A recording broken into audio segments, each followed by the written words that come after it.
What is going on, everyone? Welcome to the Bring the Thunder podcast. I'm here with Thunder Talk, aka Sapir, and Thunder Fan Zone, aka Landon.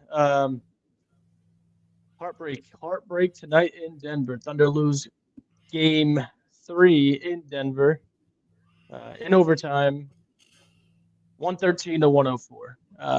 The game was much closer than what the score shows, but just a pretty disgusting ending to what was looking like a pretty decent game, a hard fought road win, which is what I was planning on talking about tonight, but they kind of crumbled at the end. Um, I'll start off with some stats real quick on our side. Jalen Williams, J-Dub, 32 points, 3 rebounds, 5 assists on over 50% from the field, three threes, 7 away from the line. I mean, what a game from J-Dub. On the road in Denver, come out and score 32, should win that game. Chet, 18 and 16, but I believe like 15 of his points were in the first half, if I'm not mistaken. Um, Hartenstein, 10 and 10, played pretty well, solid defense. The main guy that I haven't mentioned yet is Shea Gilgeous-Alexander, 18 points, 13 rebounds, 7 assists, 7 of 22, 1 from 6 from 3. And yeah, then there was the rest. Absolutely brutal loss. And I'm out of words, really. I guess I could start with the end. OKC had about 4 or 5 chances to close this game out in the fourth quarter, and they chucked up threes, and they were not hitting threes at all tonight. They went 9 of 35, 9 of 35. They went tonight. So if you're not shooting well and your game plan in the last 3 minutes is to shoot a three every time you get the ball, you're not going to win. You're also not going to win when your star player goes 7 of 22 in a road game and goes maybe 0 for 5 down the stretch with 2 missed threes down the stretch, settling for jumpers, foul baiting, trying to get to the free throw line when it clearly isn't the right opportunity. Brutal loss. Brutal loss. I'm out of words. I can't do another PJ Washington again, but Aaron Gordon really wants to sign up for that role. He hit the game-winning shot in game one, and now he wants to hit the shot to send the game to overtime. It's really breaking my heart to have another villain type of player playing against us in the playoffs. I don't think my heart can take it anymore. Yeah, 22, 8, and 5 for Aaron Gordon, 4 for 6 from 3. Yep. 7-11 from the field. Great game from him with a plus 15. Actually led the team in plus minus. We held Jokic to 20, 16, and 6, but he was 8 of 25. He literally went 0 for 10 from 3, and we lost this game. Jamal Murray, 9 of 19, but he was their closer, 27 points. Really did damage in the overtime and towards the end of the fourth quarter. Here's my problem with this team right now. We don't have a closer. We don't have a closer. It's disgusting me to say this out loud, but we don't have a closer. I thought Shea was the guy.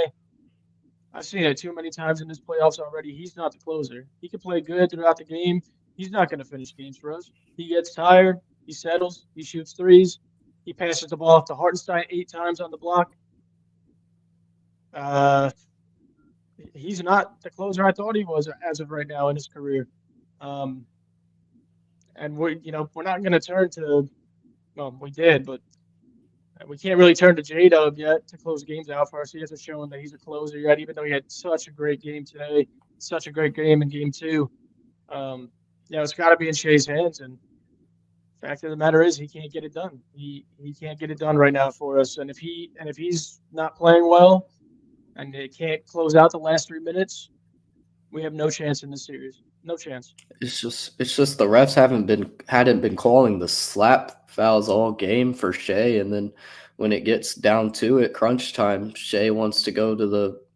I mean, I'm not going to call it foul baiting, but he wants to try to draw a foul on the Nuggets defense, and it doesn't go his way. The refs aren't calling that, and the refs aren't calling stuff like that late in the playoffs. He should have tried to fade and get a normal shot rather than looking for the foul.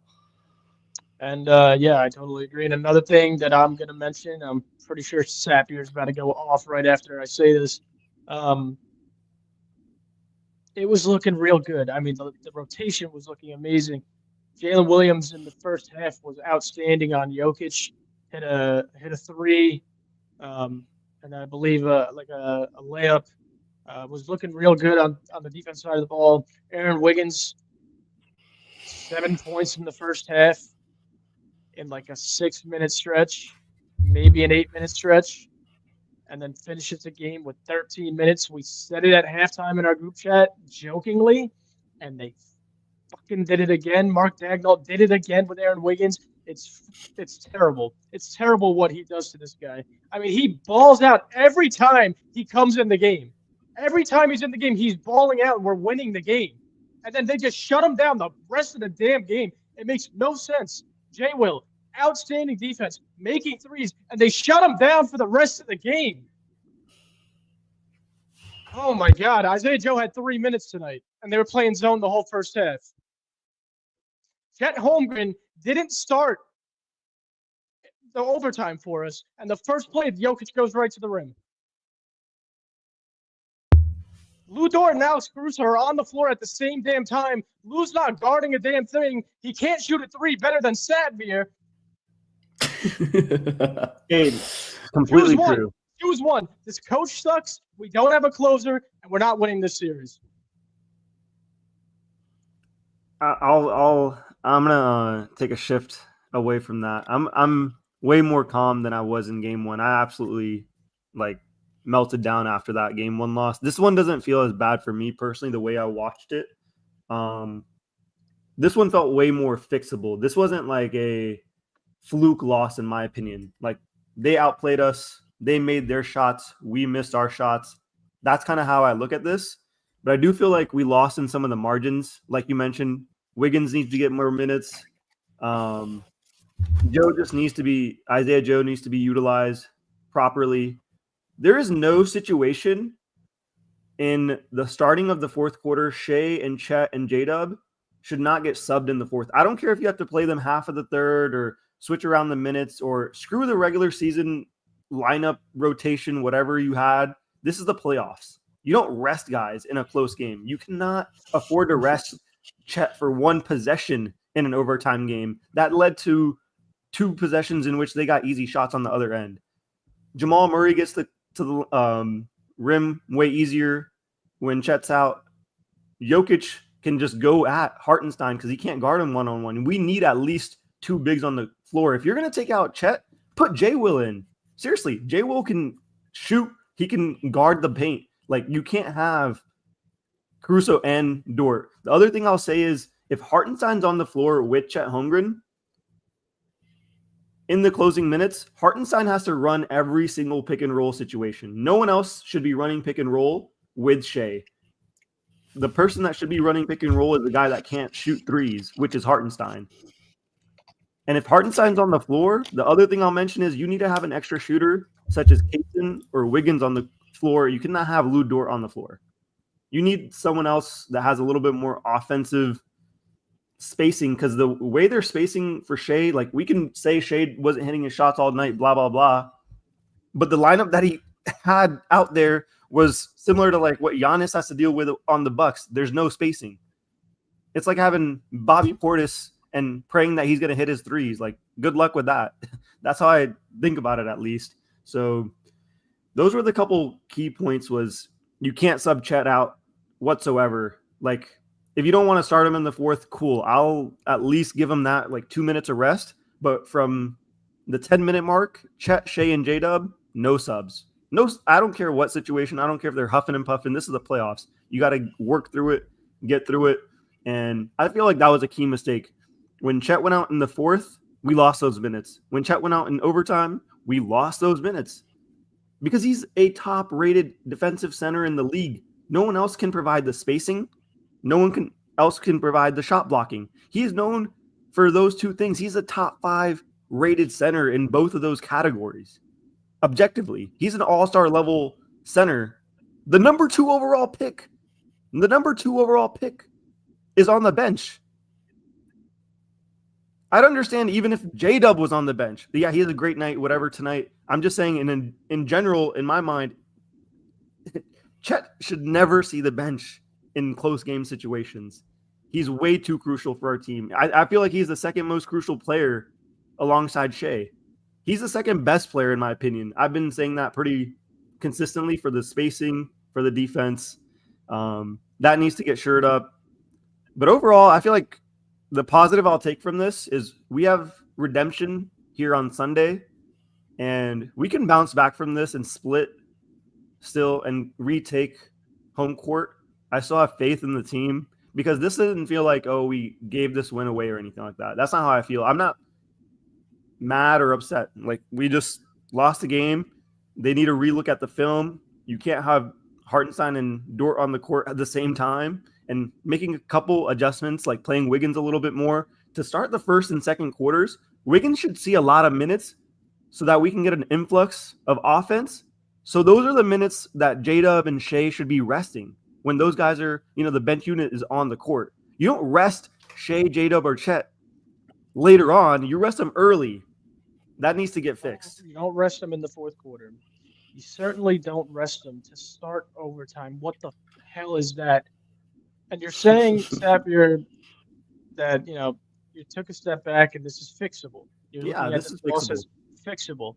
I don't believe it's fixable when the coach makes the same damn mistakes, not throughout the game, in clutch time.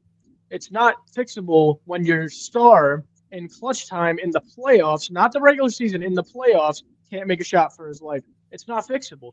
And yeah, sure, we can blow this team out by 40 and coach will look good and everybody will look good because he doesn't have to make great adjustments when he's winning by 40 the whole game. And Shea shoots 13 shots the other night, makes 11 of them. Great. But when it comes down to clutch time, road game, playoff games, they can't fix it.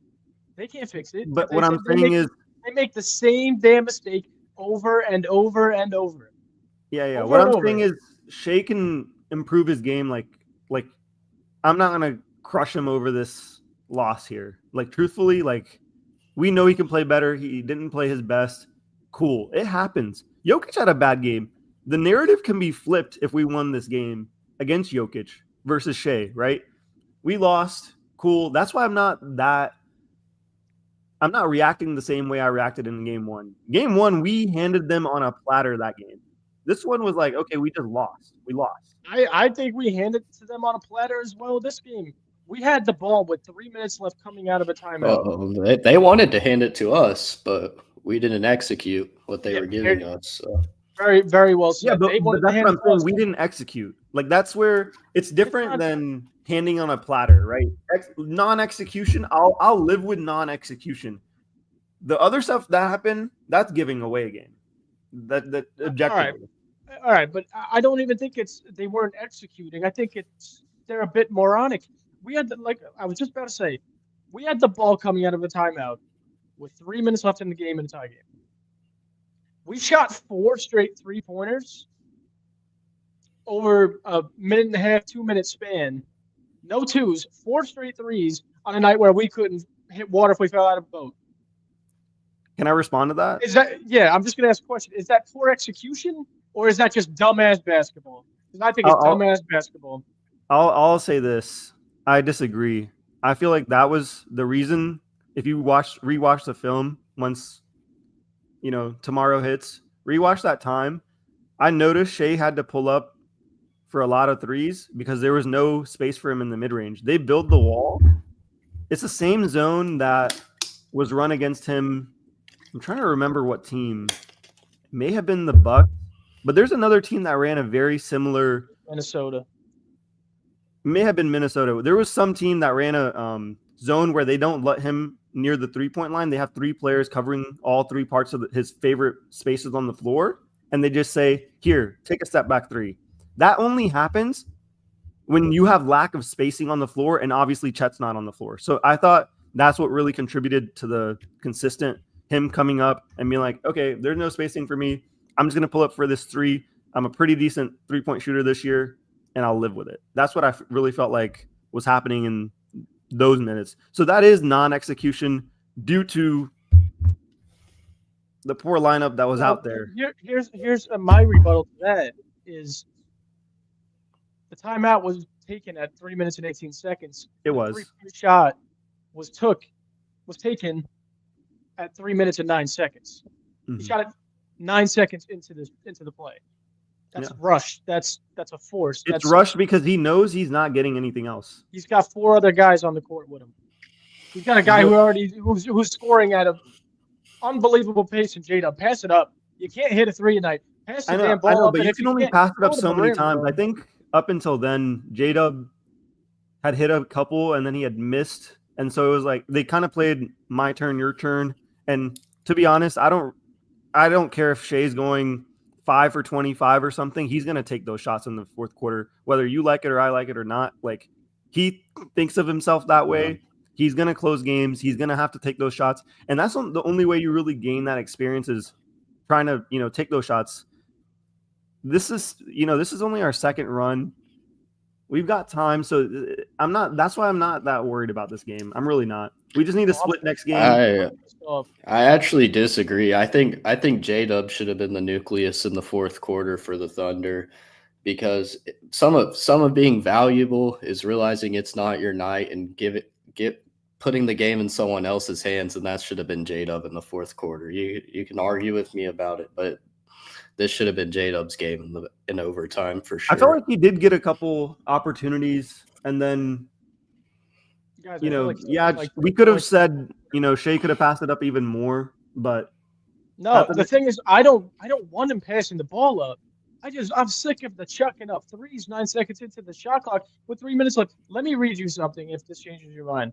This is the last 3 minutes. 3 minutes of the game from Shea Gilgeous-Alexander. All the shots taken. 3:09 misses 3-point shot. 2:33 misses 3-point step back shot. Hasn't shot the ball. 37 seconds. A lot of them smothered. A lot of them smothered too. I just don't understand the mindset. You're one of the best player. You probably are the best player in the league at finishing in the rim, and you feel the need to shoot threes when it gets to the playoffs. I'll have to go back, but I vividly remember on those 3-point shots who was on the floor, and my point still stands about.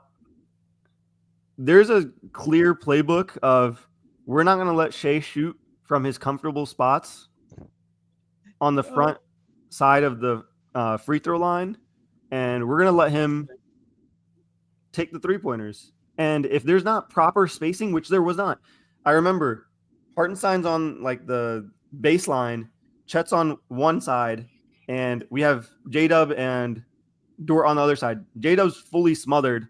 They're leaving Dort wide open. Chet's pretty much covered as well. Hartenstein's been missing on the floaters, and so he's like looking at the situation, and I can't get to the spots that I need to get to because he has certain spots that he want to get to. If you push him past those, he's not hitting on those, and he missed on the shots where they were limiting him from getting to his spots. And when that happens, and that's directly due to the lineup. That's just my opinion. It's due to the lineup, and you got to credit Denver. I mean, they did have a pretty good defensive game plan. We've seen I'm gonna change your mind one more time. I'm gonna try to change your mind one more time about this guy. He didn't shoot a field goal attempt in the overtime period. Not one. He didn't shoot the ball once. Yeah. Not once. He slipped on one. That's the MVP. He slipped towards the end. Yeah. He slipped on one at the end. He was gonna go for it. That's the MVP. That's the guy who's your closer in a road playoff game. That's the guy who's going to bring you to the championship. A guy who doesn't shoot a field goal in overtime. Well, some of the problem was because of all those junk threes in the first 4 quarters of the game. In overtime, they just packed the paint. They were daring us to shoot threes. They wanted us to shoot threes in overtime. They knew we weren't hitting them all game. They had Caruso and Dort in the same damn lineup. But then when we finally decided to stop shooting threes, it was too late. It's too late for that. Yeah, I felt like that was one of the demises, and against this type of lineup, I don't think Dort, or in this series in general, Dort's really not necessary because the player guarding Dort is Aaron Gordon, and he's much bigger than him. So when he does close out, he's closing out really well on the 3. And then when Dort does go to drive, he's not making a shot on Aaron Gordon because he's not really a known driver of the basketball. So he's not a playmaker, not a 3-point shooter, not a defender that we need. He's pretty much Russell Westbrook. obsolete. He's obsolete because I said this, we were talking during the game. Lou Dort is so valuable when the opponent's best player is a forward or a guard. Exactly. He can guard Jokic, and that's what he's really best for. And he's not really needed to one. guard Murray, to be honest, because we're doing fine enough with the other defenders that we have on the court. Yeah, so I feel like his minutes should be a lot less. And I think Cason Wallace is the guy that I would have loved to see close out that whole fourth quarter. He would have provided the proper spacing and defense that we need.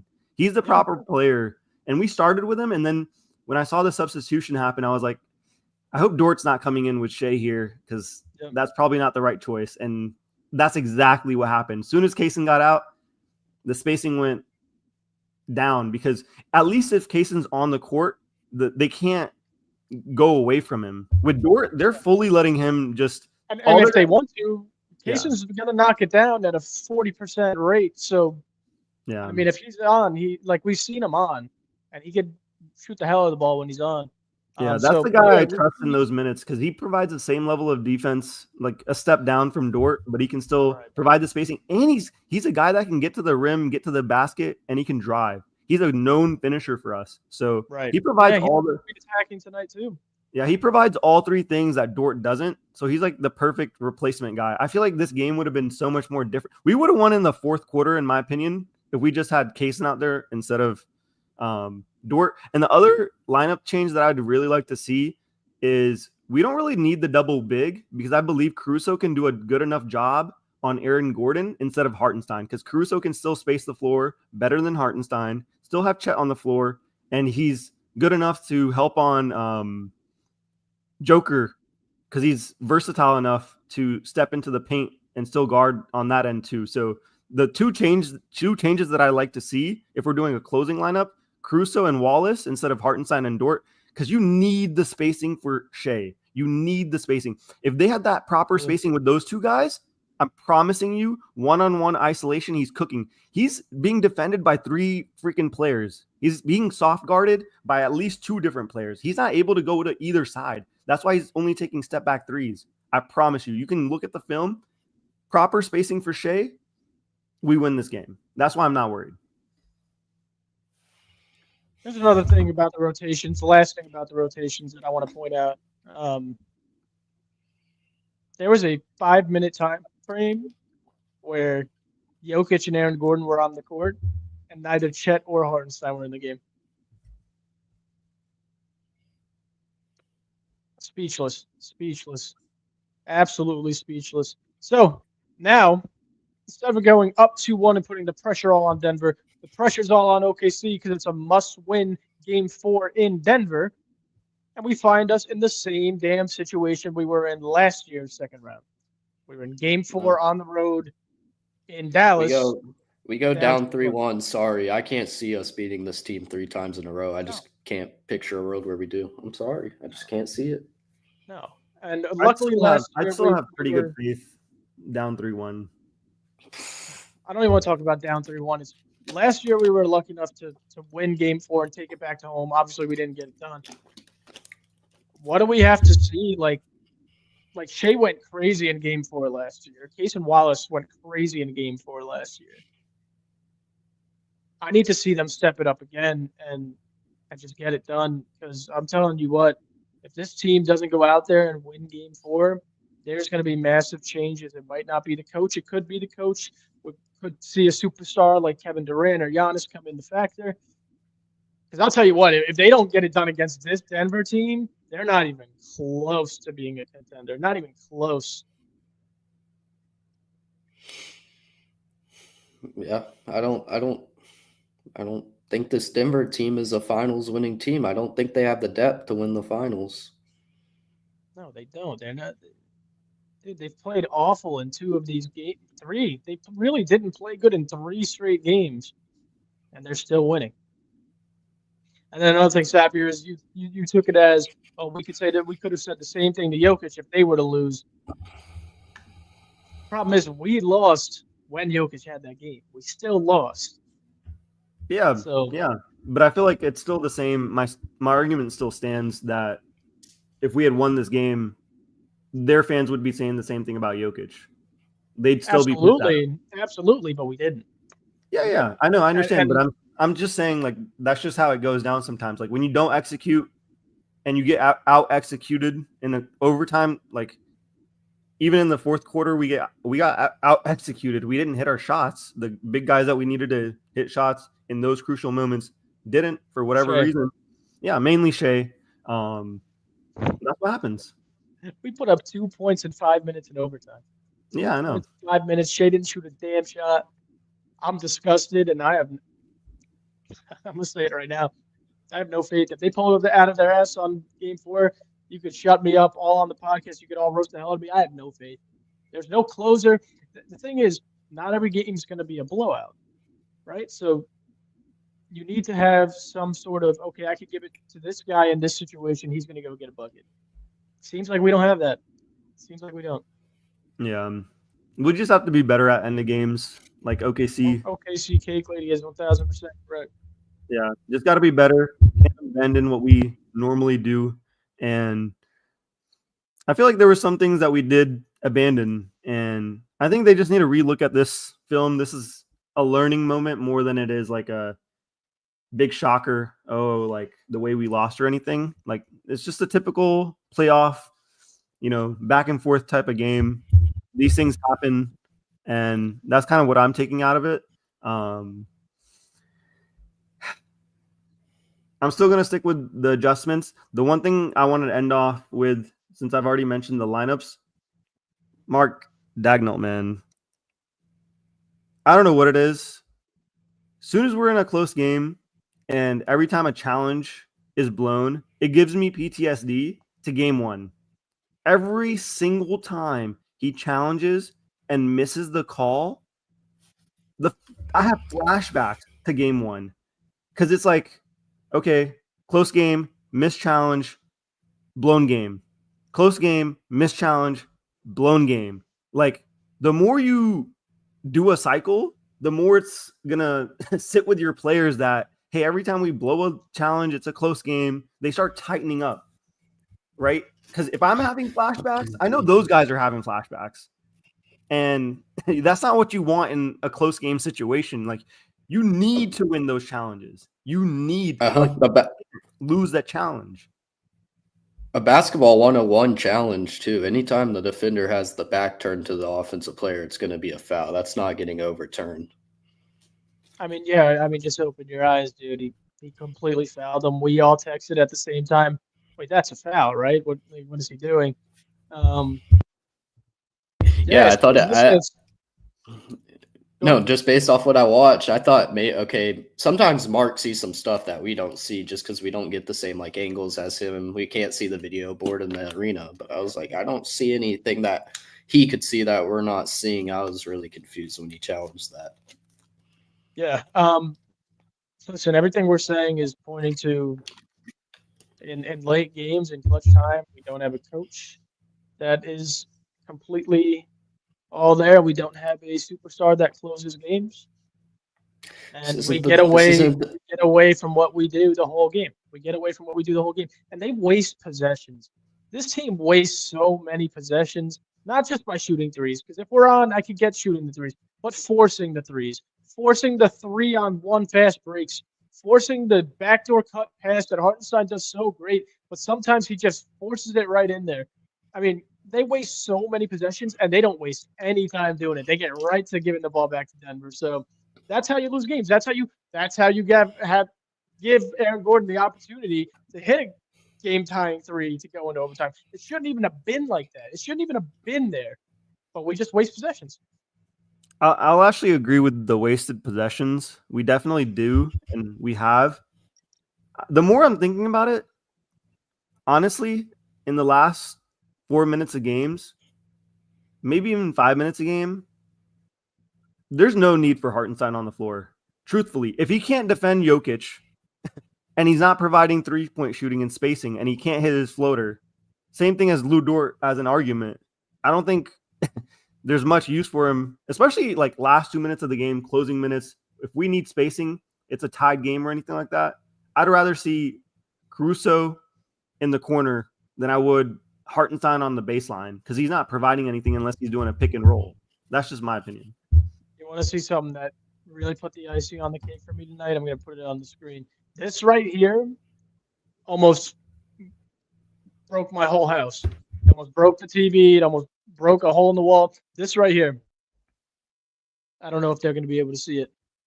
This right here, walking off the court after not shooting a shot in overtime, smiling your ass off, you're a bum. You're a bum. And you can't win like that. Screw that guy until he proves me otherwise. I'm done. I'm done. I am so sick of him. He smiles every time we lose. Every time. And it's his fault we lost the damn game. Screw him. I'm done with him. That's a little far, but It's not I would far. like He to be smiled in both losses. Both losses. He was smiling on the bench in game 1, and you walk off overtime smiling your ass off when you go 0 for 8 in the last 3 minutes of the fourth quarter, and then don't shoot a shot in overtime. Go ahead. That's still funny. Smile. I can't pull a screw him because we aren't here without him. But you got to be pissed after a loss like that. Like pissed. Like we should be ready to run through a wall and it should be a war to us. But it's not. I'll say something about the smiling, and this is going to directly correlate with fans talking about J Dumbo on Twitter as well about his antics in the post-game pressers, whatever. What you do in the four corners of the court, on the court, and the type of player you are on the court, this is just my opinion, is completely different than soon as the game ends, the buzzer's done, and who they are as like personalities. The personality of Shea, we've clearly seen he's going to smile after games. So we can keep, making that argument, or if we want him to be portrayed as other players that we really enjoy watching, not going to happen. He's not going to change his personality no matter what we say on this podcast or anyone says about him. Same thing with J-Dub. If you think J-Dub's going to change how he conducts himself personality-wise when the game ends, not going to change. So both of those... J-Dub looked pissed. J-Dub looked fucking pissed. Yeah, you can look pissed. Hartenstein looked pissed. Caruso was pissed. But my star smiling his ass off. It doesn't matter what type of personality you have. Anyone could get pissed.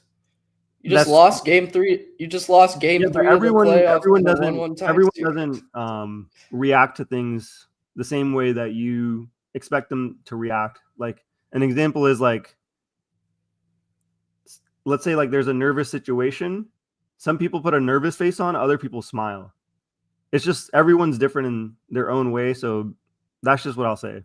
So there's no point on getting on any of our players about their traits off the court, because that's not going to impact anything. So if he doesn't follow up that smile with a 30-point game and a win on, when do we even play? 2 days from now? I'm going absolutely in. I'm going crazy. I've already had enough. I've seen it too many times with him smiling in the playoffs and losing games. I've seen enough. I think you'll just see it all the time. I don't think it's going to be something that changes for him. Same thing with, like I said, directly correlating. Fine. I mean, I'm not. He can smile his ass off after losses. I'm good on that. I'm good on that. I'm good on that if he wants to keep doing that. Yeah. I mean, and if you're Dagnall, I'm sorry, but you're coaching for your job. You have some great candidates coming up in this offseason with Taylor Jenkins and Mike Malone. Those aren't guys that are just scrubs. Those are great coaching candidates. I mean, Mike Malone's won a championship. So I think, the seat's getting a little bit more warmer after the first game. It definitely did. After this game, that's got to be a warm seat. I don't care if it's a 68-win season. We should be wrecking this team, in my personal opinion. We should have won.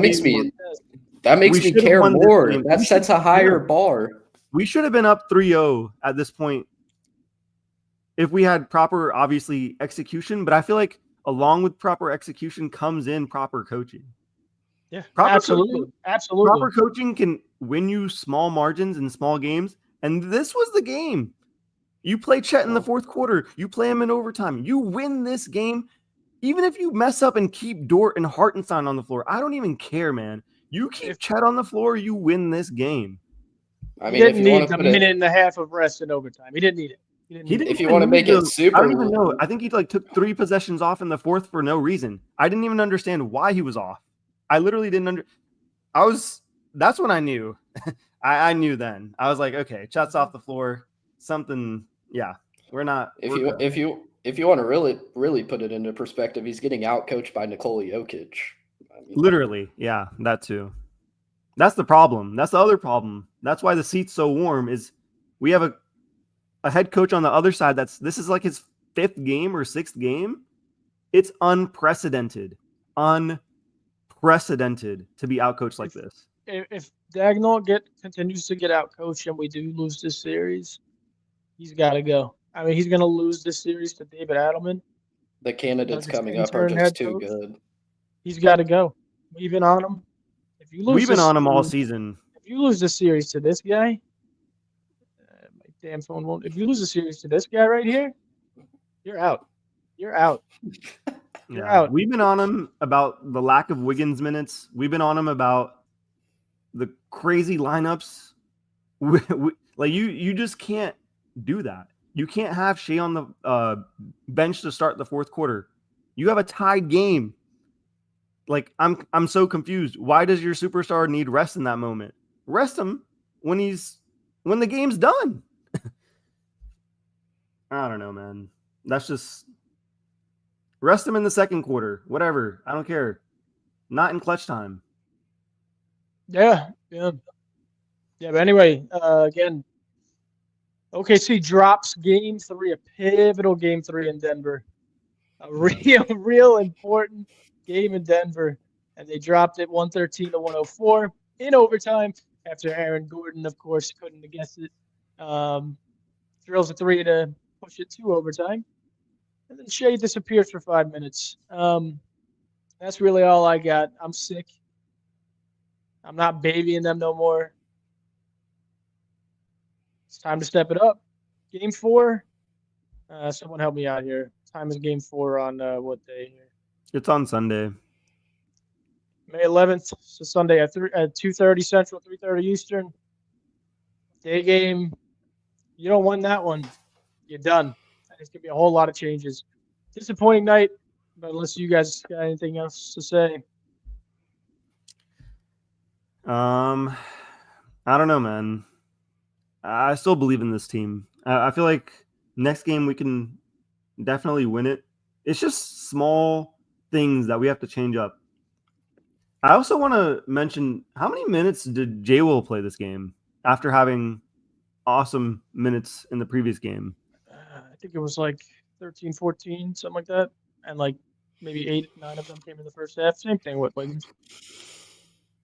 Yeah, I'm going to go and look. So like J. Will and Wiggins are in Cason Wallace. Cason Wallace having 20 minutes is actually atrocious. He played 14 minutes, J. Will, after what, 8 in the first half. But the way the minutes are always distributed is like they just don't get enough for a long enough span to even build the type of momentum that you need. And honestly, I really wouldn't mind cutting Lou Dort's minutes down to like the 20s, like low 20s. Like he should not be seeing more than 25 minutes on the court maximum. And that's only you gotta make the right decision, and you can't shy away from it. Yeah, the one thing I did push the egos aside. I know he's a starter. Sorry, Sapir. It's not his series. Yeah, it's not. It's a matchup thing. I love Lou Dort. He's been fantastic all regular season. This is not even against Lou Dort. He's a DPOY level guy defensively. He's great against perimeter guards. We don't really need him. There's not, outside of Jamal, what other perimeter guard is he needing to guard? Like Christian Brown or Peyton Watson or something? Like, we don't need him out there. Russell Westbrook, like, we're good. We don't need an additional set of guard defenders out there right now. We're fine on guard defenders. Watson brought it tonight. They're just old. I mean, 1 through, what is it? Probably 9 for them. They all brought it tonight. Yeah. But that would be the one adjustment that I'd love to short minutes for the spacing, especially like I don't mind him playing all the way up until like the fourth. Give him his 25 minutes up until the fourth. Then Cason, Shea, Chet, J-Dub. So Or I guess it was 8 for them tonight. Their regular 7 plus Zeke Najee. Yeah. I would say that's their regular lineup. But seeing that one adjustment, I love the fact that Chet got 40 minutes, but guess what? He should have had 45. He should have had 48 at that rate. Like, rest him in the first, rest him in the second quarters. We have Jay Will for a reason. Like, it's okay. Fourth quarter. He wasn't even tired. He was the only guy with energy in the overtime, and they sat him for the first minute and a half. No, because I mean, you can't foreshadow that overtime's coming. Just play him. It's a pivotal game. If he's not tired, play him. Play him. Landon, you're completely right there. You're 1,000% right there. It's like you're resting him too much throughout the game because you can't foreshadow that there will be overtime. And it's 5 minutes. You don't rest somebody for the last 5 minutes of a game, right? These are professional athletes. Yeah, like Knicks starters don't have a problem with playing 45 minutes every game. So just saying. Yeah, I'd love to see a little bit additional Wiggins minutes next game. I think that would really help out the offense just in general, get it going. Do we even keep calling for that? Because we do it every episode. Every episode we say the same damn thing. If there's a reporter watching this, can you please grill Mark Dagnall on his lack of Wiggins minutes? Please. Like, we beg. We beg. I don't want to say it though, but Aaron Wiggins shouldn't be the guy we're relying on in the playoff. The guys we should be relying on are Chet Holmgren, Shai Gilgeous-Alexander, and Jalen Williams. It's not about reliance, but it is about proper game management throughout the game. That's not what it's about. Yeah. It's not about, we're relying on him to win us or take us home or anything. Fair enough. But we need to be winning quarters. I was just confirming. We need to be winning quarters. And direct offense from a guy like that can help out. And it can get about Aaron Wiggins having the highest plus minus on the team almost every game. I mean, even it's like every loss he has high plus minus. He was -1 tonight, and that was our highest plus minus. Every time he's in the game, we go on a run. I mean, even his defense tonight. He had a massive block in the first half. Massive rebounds. Getting to the rim. Transition. 3-point shooting. He's not even a slouch on defense. Like, he's a solid defender. He's not like getting blown by or anything. Yeah. Like, he has the length and strength and everything. Like, he's so bad on defense, he can't guard Christian Braun. Like, yeah, get the hell out of here, bro. I love Joe, but that's one thing that separates them is Wiggins or Joe doesn't give us the same spark that Wiggins gives us when he's on the floor. Yeah, Wiggins or Joe for 3 minutes is actually like ridiculous. That's actually ridiculous. Like, I can't even. If Zeke Najee can see 3 minutes, Joe can see at least 13 or something, man. Who are you taking minutes away from, though? That's the thing. Dort. Please. Dort. Yeah. If you're in a zone and you got Caruso and Dort in at the same damn time with Hartenstein, what the hell are you doing? Put your damn shooters in. Put Wiggins and Joe in at the same time. Literally. It's such an easy adjustment. Hartenstein's on the floor. Joe gets in the game. Bro, you'll have 12 extra points from those wasted ass threes you were taking with Lou. And I mean, Caruso knocks him down tonight. With Shai's bum ass tonight. Bro, like, to put in your shooters against the zone. And one more thing about the zone. What the hell is going on? They got the middle wide the fuck open and no one's flashing. We're setting high ball screens.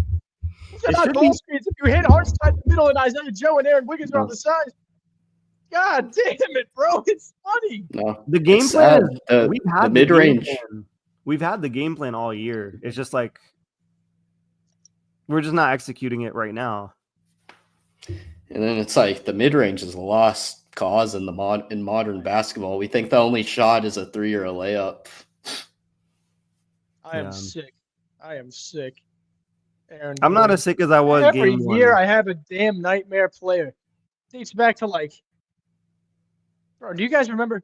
You know how Dame cooked us in that series? Sapper, I'm talking to you specifically. Yes.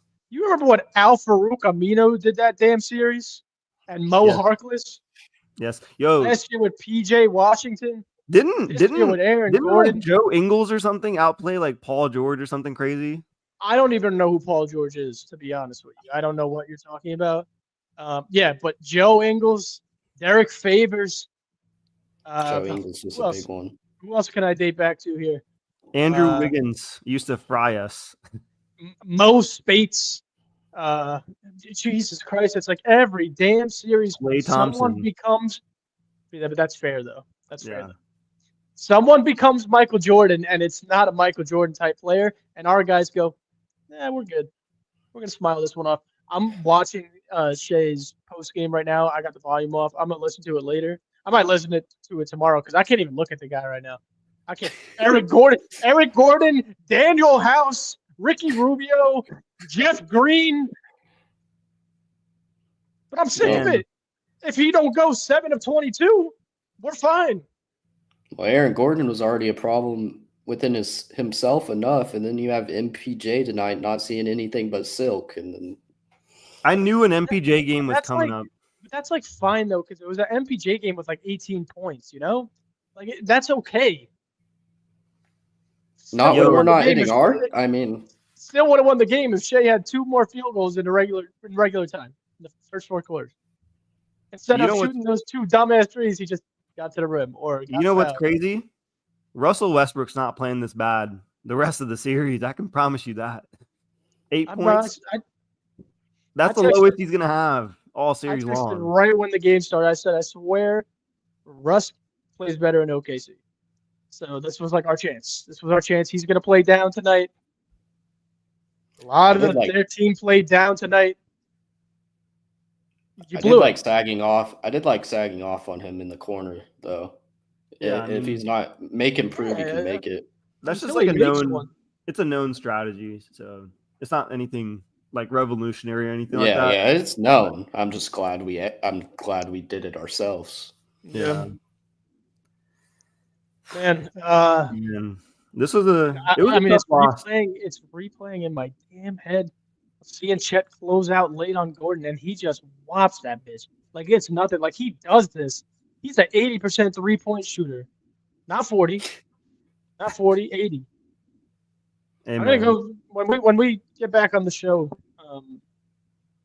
in a couple days. I'm gonna have my stats better, but Can we have he's everyone? got to that's- be shooting 50% from three. Can we have everyone that's on this podcast hit up like Clemente, Brandon Rubar, and a couple of these guys? And can we just all tell them like we need more Wiggins minutes, we need a little less Dort minutes. Like we got to influence on Aaron Gordon when he's shooting the damn ball. We got to influence Mark a little bit here, man, because clearly he needs a little nudge in the right direction. So That's Okay, Aaron Gordon and I'm done. I'm done. That just pissed me I got you. off that beer. You're 100% right. That pisses me the hell the off. fact that we There's can no see way. it, There's no way.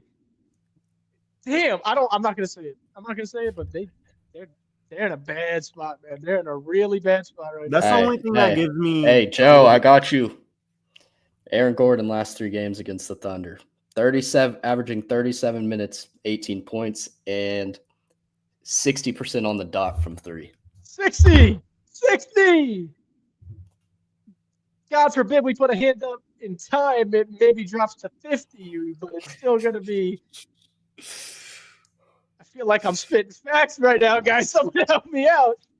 No, in this series, it feels like Oh. when the ball comes off his hands, it's going in. Dude. It's he's just him in the He's net. hitting tween, cross, step back, jump 3. Again, The one good that he thing hit, is Aaron Gordon's doing that, and we're in every game, but we can't shoot for shit either. So Well, the the other Thunder don't problem- have anyone that's just like that. Like someone that literally just like you kind of have to have that guy in the like someone who can. It feels like it's going in every time. We don't have yeah, I that wish right that now. was Shay, bro. I wish that was Shay. Yo, I'm gonna say some crazy shit if we lose this series. Flash forward, I'm about to be talking about Paul George and shit very shortly. no, I think we're fine. Shea's still an MVP level player. I think Hartenstein was the right pickup, but he's more of a 1 through 3 quarters type of guy that keeps you in the game, whatever. But We've been saying get rid of the double big. We've been saying provide the right spacing for Shea. We've been saying all the right stuff. It's just whether it happens or not.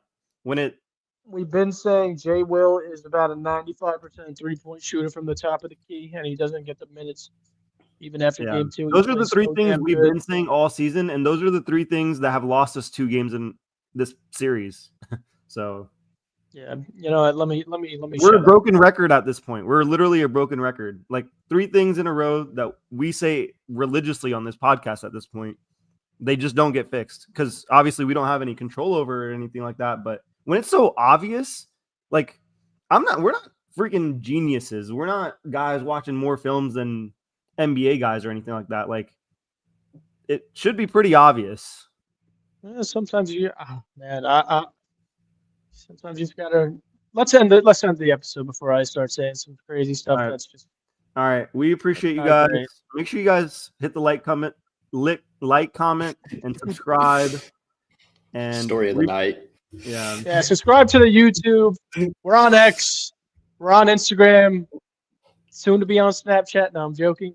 We're on everywhere. If you're liking what you're, enjoying having this conversation with us, we enjoy every one of your guys' comments. So, keep coming back, and we're gonna stick this one out again. Thunder lose game 3 here, but it is a 7-game series. We do have a chance to hopefully have a little bit of a rebuttal on Sunday, and we will see you guys next time. Appreciate everybody. Thunder up, baby. Let's go. Let's go.